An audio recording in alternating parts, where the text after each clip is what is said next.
नमस्कार मित्रांनो, स्वागत आहे तुमचं एका नवीन व्हिडिओमध्ये. मित्रांनो, तुम्हाला माहिती आहे का, तुमच्या घरातल्या ऑलमोस्ट प्रत्येक स्मार्ट डिव्हाइसेसमध्ये एक छोटासा मायक्रो कंट्रोलर लपलेला आहे. तर माहिती नसेल तर या व्हिडिओमध्ये आपण मायक्रो कंट्रोलर बद्दल जाणून घेऊया.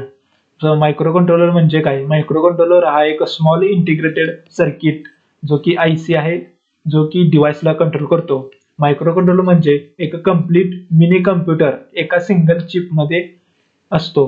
तर या मायक्रो कंट्रोलर कशापासून बनलेला असतो? पहिला आहे सीपीयू. सीपीयू म्हणजे सेंट्रल प्रोसेसिंग युनिट. सोप्या भाषेत सीपीयू म्हणजे हा त्या मायक्रो कंट्रोलरचा मेंदू आहे. याचा वर्किंग इन्स्ट्रक्शन एक्झिक्यूट करणे आहे. त्यानंतर दुसरा आहे मेमरी. आता या मेमरीमध्ये रॅम आणि रॉम येतात. तर रॅम आणि रॉम हे टेम्पररी डाटा स्टोअर करते आणि रॉम हे आहे ते प्रोग्राम स्टोअर करते. मेमरी मध्ये प्रोग्राम आणि डाटा स्टोअर होतो. त्यानंतर आहे input output pins.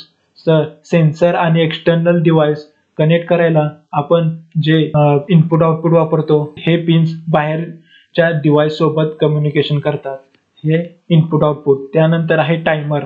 Timing control करण्यासाठी आपण टायमरचा यूज करतो. डिले काउंटिंग ह्यासाठी टायमरचा यूज करतो. त्यानंतर आहे एडीसी. एडीसी म्हणजे अॅनालॉग टू डिजिटल कन्व्हर्टर.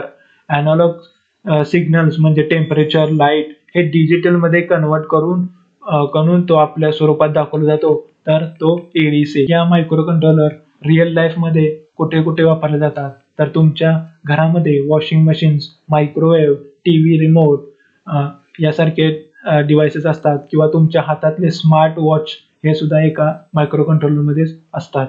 तर मायक्रो कंट्रोलरचे डिफरंट टाइप्स काय हे जाणून घेऊ. तर पहिला आहे 80851 AVC micro controller, PIC micro controller आणि आर्डिनो. तर मित्रांनो, तुम्हाला व्हिडिओ कसा वाटला हे कॉमेंट सेक्शन मध्ये नक्कीच कळवा. असेच नवीन व्हिडिओ पाहण्यासाठी माझ्या चॅनलला फॉलो करा, शेअर करा आणि सबस्क्राईब करा. धन्यवाद.